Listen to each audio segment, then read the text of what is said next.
Okay, guys. This week's parasha is a very, very interesting and beautiful parasha. There's so much to it. And one thing that I wanted to stop by is the beautiful machloket between the Rambam in the Moreh Nevuchim to the Ramban.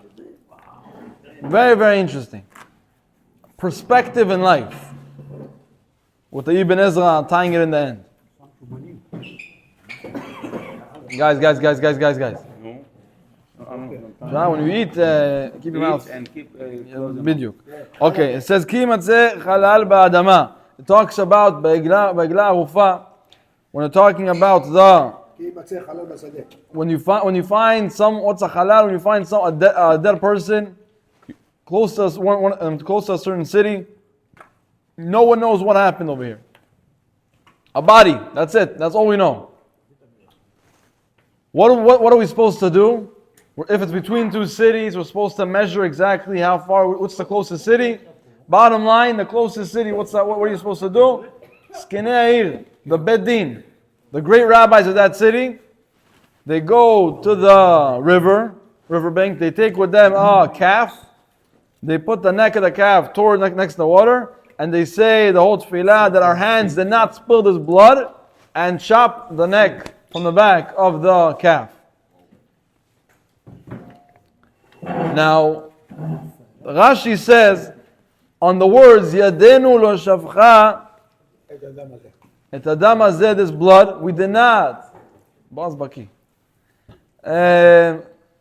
This, the Rashi says on this, V'chi ala lalev sheziknei beit din shofchei damim, הם, אלא לא ראינו ופטרנו בלא מזונות ובלא לוויה, הכהנים אומרים, כפר לעמך ישראל. The question comes, the massive question mark. Do you think for a moment that the rabbis in Beit Din are murderers? Our hands did not spill this blood? Rashi is saying it's so simple, so easy. How could it be that we're standing in this point and looking at this thing with no thinking twice? It goes easy. Egla Rufa, you take this calf, you chop the neck off, that's it. Done deal. Yeah, but I think the leaders of the community To blame, have a lot to blame if a murderer came from their community. we don't know that. It's something to do with the leaders that they didn't train them right. Boaz has the Rosh of the Ibn Ezra. The thought. The Ibn Ezra, I mentioned that, we're going to talk about that soon. Comes the Rambam b'Moreh Nevuchim and says like this, guys, the Torah is bringing a trick over here. How to find and to catch the wrong people, the people that are doing something wrong. How are we finding them? Through gathering. The Rambam says like that. Omnam egla rufa to'eltam mevoeret. Of course it makes sense. Someone dies, we don't know what. We have to do the ceremony of spilling blood, that we didn't spill the blood. God should repent and forgive us for what we have done. וכי המביא אותה היא העיר הכי קרובה אל החלל. The closest city to the dead body is the one that has to bring it. ועל הרוב ההורג הוא ממנה. Most probably the closest city to the body is that the murder comes from that city. וזקני העיר ההיא מעידים עליהם השם, שהם לא התרשלו בתיקון הדרכים ובשמירה לתאר את כל שואל הדרך, וכמו שבא הפירוש בדברי חז"ל, ולא הרגנו זה מפני ששכחנו התיקונים הכוללים ואנחנו לא נודענו מי הורגו. He's saying over here, that they're coming over here, what we understand in the Torah, it says you have to bring the closest city because most probably the murderer comes from here, and that's the reason why we have to come and destroy this and to find and to spill the blood, because it could be that our city has the wrong person, the person that murdered. Now comes over here and says no. Rambam HaKadosh says it's not the point. Chazal, the rabbis are smart, the Torah is great, and the Torah already has a secret in its pocket. And what's the secret? ואולי בפרסום העניין. What's the idea is? אולי בפרסום העניין. Through making it sound to everybody else. Everyone's around. The idea is we want to gather as much as people as possible to this ceremony. The more people that we bring to the ceremony, they'll see this person dead in front of them. Everyone's going to see the body. And they'll say, wait a second. On Thursday, I saw this person running out of the city with a knife. Someone's going to say, I saw the same person with blood on his shirt. And with that, they're going to build a full entire trade to find out who it is. The Rambam says it's not a ceremony, come cut the chop a neck of a calf. He's saying also, what's the idea of chopping from the back of the neck? Basically saying, we're the ones that turn, it's like basically, nobody saw, but a deeper meaning of it, we don't know how to deal with it, so we're putting it through the back, and through the back of us. Like it's our problem. We have a rotten apple, but instead of dealing with it face to face, we're dealing it back. And malasot, we have nothing to do, rather we go back. The Rambam HaKadosh tells you guys, be smart. The Torah is teaching us something very smart, that through gathering everyone together, and he brings it even, ashivcha, even the maid, that she has nothing, she usually for Edut, she's not going to be right or listen to her. She could say, this person was the murderer. And he says, whoever keeps his mouth shut, his onish rav meod. Ashma ve'onish rav meod. He's to blame, and the punishment is great. It could be that right now no one heard anything, you're the only one that saw something. But you're going to keep it to yourself. What's going to happen? Your punishment is going to be b'dei shamayim in a very harsh way. That's what the Rambam looks at. The Rambam looks at it as catching the situation and making the best out of it. Using the people around, making everything come out, taking out the garbage, and with that people are going to find out. Now comes the Ramban HaKadosh on the Parashat Shoftim and says, I don't think so. He brings the Rambam and after he moves on something else. He says like this, regarding chopping the neck, cutting the neck of the calf. Amar Rabbi Elazar, שהשם ציווה לעשות כן אל העיר הקרובה, כי לולא שעשו עבירה וכדומה לה, לא נזדמן שיהרוג אדם קרוב מהם. That if they didn't do something wrong, could be that this wouldn't happen. As of now, we don't know exactly what does that mean. We're going to see the Ibn Ezra is going to explain it to us. ומחשבות השם עמוקות לאין קץ אצלנו. That we can't understand God's way. That means if something bad happened by me, if I saw something wrong, I have to check right down in that moment. The Baal Shem Tov HaKadosh says, if I see something wrong, that moment I have to stop and see where is this touch in my life. If you see someone doing something bad, where did I fall in this avera? You see someone doing something not appropriate. Why did God make me see this? The second I saw this, there's something that I have to fix with myself. And do cheshbon nefesh, from the month of Elul. He continues on. ובעבור שברוב הפעמים יהיה הרוצח מן העיר אשר סביב החלל. ושיצאו הזקנים ויעסקו במדידה ההיא, וזקני העיר ההיא יעידו לפני הבורא שלא יתרשלו בתיקון הדרכים. It's our fault. הקדוש ברוך הוא. We should have fixed the ways and make guards and bodyguards, people to see around, to have postal office, and people are going to know what's going on in our city. This that we don't know what's happening in our city, we don't know what's happening on the roads that lead to our city, it's our fault. We're to blame over here.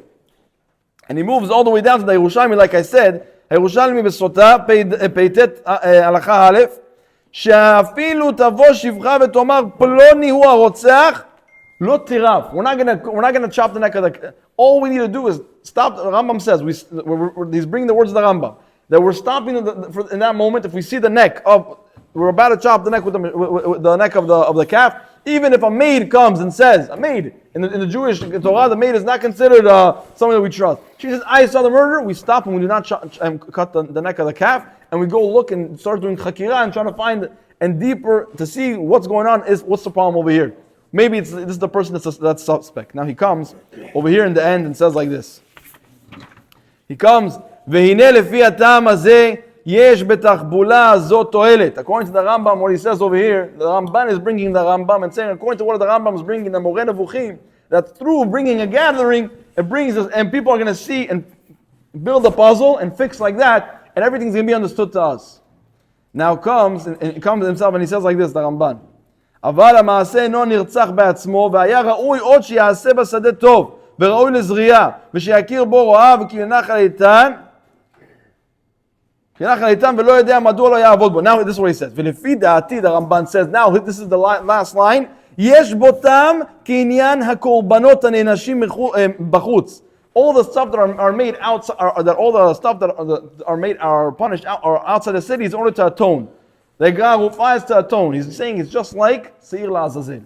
We're coming closer in 38 days to Yom Kippur, 37 days to Yom Kippur.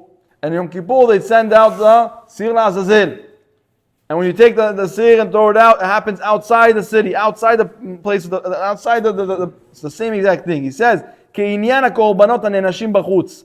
Seir HaMishtalech v'Para Aduma. Also, this Para Aduma gets burnt. Where? Outside the city. And you use the ashes of it to be mechaper everything. Lefichach manu chachamim egla rufa michlal hachukim. That's why the Chachamim are mentioning this. The Ramban HaKadosh, to summarize what he's saying over here, that what the Rambam is saying is very good and well, but I don't think so. I don't think it's in order to make a massive parade over here that people are going to start building puzzles. The reason why we do Igla Rufa is in order to repent to the city, because from us there's something rotten by us. Comes the Ibn Ezra, even before the Ibn Ezra, we could bring like this. The idea, what he says, if you look at it, it's not our fault, but we need kapara. In life, we have to also, if we apply this in life, it's very beautiful. It could happen like this. It could happen that you someone opens the door of his car. Imagine some people in the Union Turnpike, someone opens the door of his car, and someone goes and hits the door. Who's in fault? 50-50. Who's open? He's supposed to check who's outside. Yeah. Now, when you come out, both of them are on fire, right? Why are you opening, and why are you driving fast? Or why, whatever. Now, depends which way you came from. Okay, let's say that. Let's say I'm sitting in my car. I'm sitting in my car on Union Turnpike, I park. And someone drives and breaks my mirror. Who's in fault? His fault, 100%. Now you come out and say, I don't know what you do. Now, what does he do right now? Where is he standing right now? Is he trying to protect himself some way? Of course. What? Always going to be defensive. The first action. Now, when is a situation where we separate the atonement, asking sorry, and even though it's not your fault? Let's say I'm taking out the groceries from my car. Now, while I'm taking the groceries out of my car, I pick my hand up to close the bagage, the trunk, and while I do that, someone sticks his head and says, "Hey, how are you doing?" And I go, boom, I hit it on his head. Is it my fault? Did I just hit his head with the He put his head over there. Now, what is a real Ben Adam, a person that actually cares about a person next to him, what is he going to say? Oh, it's your fault. Why are you saying? You're going to get mad at him? You're going to get defensive over here? You're going to say, I'm sorry. I didn't mean to do this. Are you okay? Do you need help? You need ice? You need water? Even if I saw him, it's not my fault. He stuck his head in the trunk. So over here, the Ramban is telling us sometimes you need kapara. With not even you don't have to be in fault. It doesn't have to be your fault. This reminds me of a story. And we're going to get to that story right after we start the Ibn Ezra. The Ibn Ezra basically locks this whole thing in with one big jam to figure out how everything over here is a perspective in life. Enenu lo ra'u. The Ibn Ezra says, Enenu lo ra'u. Yitachen she'Hashem tziva la'asot ken la'ir achi krova. Right? What city has to do with the closest city? Why? כי לולא שעשו עבירה כדומה לה, לא נזדמן להם שיהרוג אדם הקרוב מהם, ומחשבות השם עמוקות וגבוהות לאין קץ אצלנו. So what is he saying over here? Right, we have the rotten apple in our city, but everything starts up on the top. You could be the father, you could be the grandfather, you could be the uncle, you could be someone that someone looks up to you. Everything starts from the top. It could be that I saw something wrong, and I scream. I scream at the person. Mata oseh, hey, you're doing something wrong. You're doing this and that. You're going straight at him. Now the person that looks at you, your nephew, your son, your grandson, looks at you like, wow, he's screaming at him. What's the next level he's going to take? When he sees someone doing that, he's screaming and maybe. What is he going to go? To hitting. It's going to move extreme. It could be the bet team, the leaders, whatever, start doing something wrong in one moment, and then they pay attention to something small. They called someone out. They embarrassed someone. What's going to happen to the people that lead and watch on top? What's going to be their reaction? What's going to be their reaction? Their reaction is going to be much worse. That means if your grandson's going to see the way you react to someone that does something wrong, he's going to go, it could be he's going to add the hitting part. He's going to hit him. Pinchas. What's going to be next? What's going to be, before Pinchas, what's going to be next? His son is going to go kill. He's going to go kill. Every single time they lose. They lose it. They go a little further and further and further, and it gets much worse. Because the leaders, the top over here, they're doing something wrong. Didn't take care of it. They didn't pay attention even. People under them did something a little more extreme, a little more extreme, a little more extreme, and it leaded it up to murder. Now, a beautiful story that I saw that could lock to change this thing. In Israel, we have in Gush Dan, like on the street over there, it's impossible to go in the morning, at night, afternoon. Always, there's nowhere to go. You're stuck in the pkakim, the traffic. Also Nylon, but you never move. Now, there was a story about a person. He's driving, and someone cut him off. And now, because someone cut him off, he's aware that people could cut him off, so he comes tight to the person right behind him. Why is coming tight to the person behind? There's a taxi that's trying to push himself between to cut in. Now this person was a very sweet person. The way his reaction is very beautiful. He puts down the window. He tells him, "If you would ask me to come in, I would let you. But this that you're coming and pushing yourself in, I want to bless you that you're unbelievable. And you're probably all day sitting in a taxi driving after all these ways so hard, and people are honking at you, cutting you off. You're probably exhausted, and you have to deal with all the different passengers. Go ahead. I'm going to stop. I'm waiting for you to pass by." Now this person is looking at him like all shocked. He was ready for him to bless him, his grandparents, all of his kids. So up until the Adam Arishon, he sees a religious Jew inside. He looks in the dashboard for something, grabs a candy and chucks it into his window. Say bracha. So he looks inside and the right says, "I don't like this. I don't like this." So he goes on this candy. So he goes, grabs a box of gum, talks, says, "Say bracha." Baruch atah Hashem, said the bracha. They're happy. What happened just now?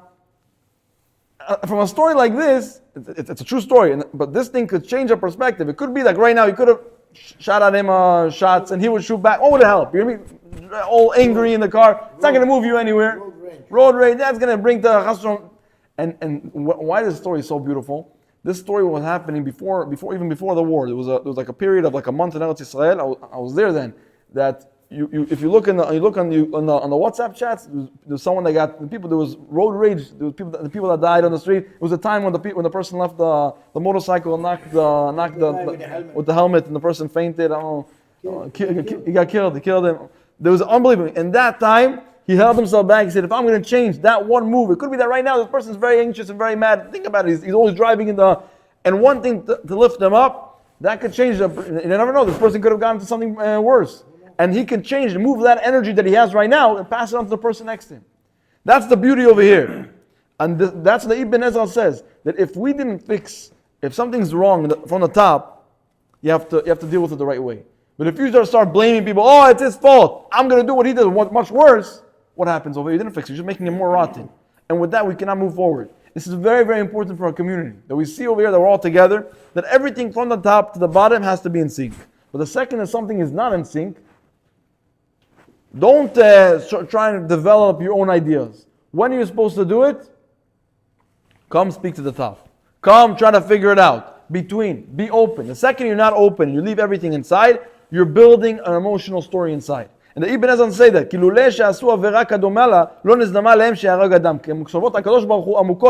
God is very, very deep in his thoughts. And God knows that right now, I'm going to give them this hint, just like the Baal Shem Tov HaKadosh said, like we mentioned. If you see something wrong with someone else, you see someone doing an Avera, go check Du Cheshbon Nefesh. Because God knows that if he's going to show you if you're doing something wrong, you're going to say yourself and tell yourself, "Nah, I didn't do this something wrong. It's okay. It's beseder. There's a way to, according to Halakha, it's fine. According to this, it's fine. But you stole from this person in business. No, he takes ribit. That's why I'm doing Gonev Meganap Patu. Find himself all the loopholes. And when you do that, you can never fix the wheel. And you're going to lose yourself. That's why you have to understand and be real with yourself. Understand where you're holding right now in life. That the machshavot Hashem, if you saw something wrong with somebody else, go check yourself. Very beautiful. To end all of this off, lock it in. We have biur beinyan avodat Hashem. How to apply this to the way in working of the Torah. It's brought in Likutei Sichot. In Parashat Vayigash. Chalal basadeh, right? Regarding the Chalal basadeh, etc. What's a Chalal? In Hebrew, we use it a lot. What's Chalal? We say Chalal Tzal. What's Chalal Tzal? Dead body. Dead body. Why is the dead body called Chalal? What's the deep meaning of it? You people. Halal. What's halal? What does that mean? Halal means that right now there is a space in the world that's empty. There's a person, a 21-year-old boy that died in the army, 19-year-old boy that died in the army. There's an empty space that cannot be filled up. This person could have changed everything. He was something. He was an unbelievable spark. And why is he? People say halal all day. Halal etzal, halal. What does this mean? What are we burying over here? We're burying people that are empty spaces. The world is not in its fullest because of this person. What? יוצר חלל, שחייל חסר לצבא, יש 100,000 חיילים, יוצר חלל, נהיה פחות.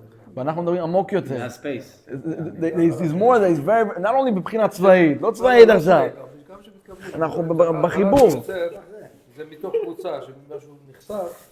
אבל בתורה גם מובא חלל. בתורה כתוב, כי יימצא חלל. חלל. Where's this חלל coming from?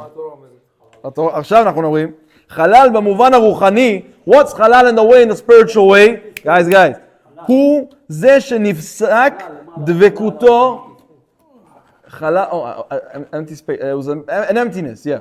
Now, what's חלל במובן הרוחני? What's חלל in a spiritual way? הוא שנפסק דבקותו בקדוש ברוך הוא. That his connection with God was disconnected. שהוא מקור החיות, that God, we'll all have to understand, we're all praying all day, we have to understand, if we pray, we're automatically saying that we know that Kadosh Baruch Hu is the one that gives us life. If we're not, we're lying to ourselves. Body without soul. Like it's כמו שנאמר, ואתם הדבקים בהשם אלוקיכם, חיים כולכם היום. That we are stuck and together as one with God, חיים כולכם היום, we're all alive. We have a life in it with us. והגורם לזה הוא להיות נמצא בשדה. What happens? Why you called halal? Why you called an empty space? Because you're in the sada, in the sadeh. Who's in the sadeh? Who's called sadeh? Ish tzayid? Esav. נופל בשדה מקומו של עשיו. עשיו, Edom. America, Edom. Where we're standing right now. The idea is, ish sadeh, that's what we're called. שמתנכל לאותם שנמצאים בשדה. Those are in the field, he goes and captures them and takes them. Who, in parentheses, he brings over in the Likutei Sichot, לא באוהלה של תורה וביהדות. People that don't have connection to Judaism. Moves on, ולנתקם, and to take them out from where? מתורת השם, מחיות מקור החיים. חס ושלום, מדבקותם באלוקים, חיים מקור החיותם. ולהפיל חללים אחד אחרי השני, and throwing empty spaces one after the other, ripping people from their Judaism, forget about this, don't, it's fine, don't, it's good, pulling them away. That's the idea of Esav. And now, ועל זה באה הוראת התורה. Over here comes the Torah and teaches us something. ויצאו זקניך ושופטיך. You're older, you're elderly, and your judges should go out and do what? כלל כולל בית דין הגדול שבירושלים. It means even if it was outside ירושלים, it would be even בית דין הגדול שבירושלים. לעשות את התלוי בהם, לתקן המצב ולשלול מכל כל את המציאות לחלל בשדה. Our job is what? Thank you. Our job is what? Thank you too. The job is to go and to open up and try to take back the space that's released from this Esav, from this person that's trying to go against us. And how do we do this? כמודגש בהכרזתם, ידינו לשפך האדם הזה. Our hands did not spill this blood. לא ראינו ולא במזונות ולא בלוויה. היינו, what does this mean? היינו שזוהי חובתם של זקני העיר, ללוות כל איש מישראל. That's the responsibility of זקני העיר, the elderly of the city, the rabbis of the city. And what's the idea over here? כל איש מישראל היוצא מעיר, anybody that leaves the city, anybody that leaves Judaism, אל השדה, אל אדום, to go to, that loses himself in the perspective of life, and ולהספיק לו ציד לדרך ומזון, and to take care of him and also give him food. And what is this giving him food? The food is giving him spiritual food. Over here, no one's missing Baruch Hashem Gashmiyut. And even if you think you're missing Gashmiut, you should go turn around, always look around and see. No, you shouldn't look around, you should look with yourself. That you should see that whatever you have right now, it's times a million what other people don't have. And you should know in physical life you have. Don't always look around. Look what are we missing in the spiritual food? In the ruchaniyut, the spirituality. And he continues on. Ki tireh arum v'chisito. When you see someone naked and you cover him up. How do you cover him up? How do you feed a person that's hungry? With the Torah. Ki atem advekim ha'Hashem Elokechem chaim kulchem ayom. If you want to give life to the person next to you, cover him up at night when he's cold. Give him food when he's hungry in the morning and at night. The same thing, if you have Torah and you can pass it over to someone else, take him and give him a hug and try to help him out and to show him what's a spiritual food. Because we know, Baruch Hashem, over here in America, we don't have halalim. Our heart is in pain. Think about it. If you have people that open up the TV in the morning and they see this person passed away, and you just look at the numbers. Don't even look at the faces. Look at the numbers. What? Mutar lepursum. It's permitted to show everyone this person passed away. Just look at the ages: 19, 18, 21, 23, 19, 18. Back, kids, missing spaces. It's not we're missing the whole entire world. We're missing people over here. The people, and the same too in the spiritual world. The fight that they're having over there, we're not lehavdil. We have the fight over here also. Our children and grandchildren are not always understanding what we understand. Well, it could be you're a little smarter, you understand, you're joking around, you understand that you understand what Judaism is, your core is strong. But what's their value that they have? They didn't grow up with the stories from their grandfather, from your grandfather, great grandfather. They don't know all the background to it. They're not strong as you. And when they're surrounded with this Edom, with this whole entire world around us, and they're not putting perspective in themselves, and they're not teaching them the idea and the importance, they could get lost. Chas v'shalom nitbolalut. Chas v'shalom out of nowhere. A boy married to a goya, that's it. All the kids from there, up until then, his parents, his grandparents, his great-grandparents got killed because they wanted to stay Jewish. And that moment, everything went to the garbage. Everything. It was a line. You were responsible from Avraham Avinu until now. You just cut the line. People threw themselves on the sword, sacrificed themselves, and the same thing locked in over here. Everything stands in your hands. And the responsibility is to find it when it's small and not let it grow. Baruch Adonai Le'olam. Amen.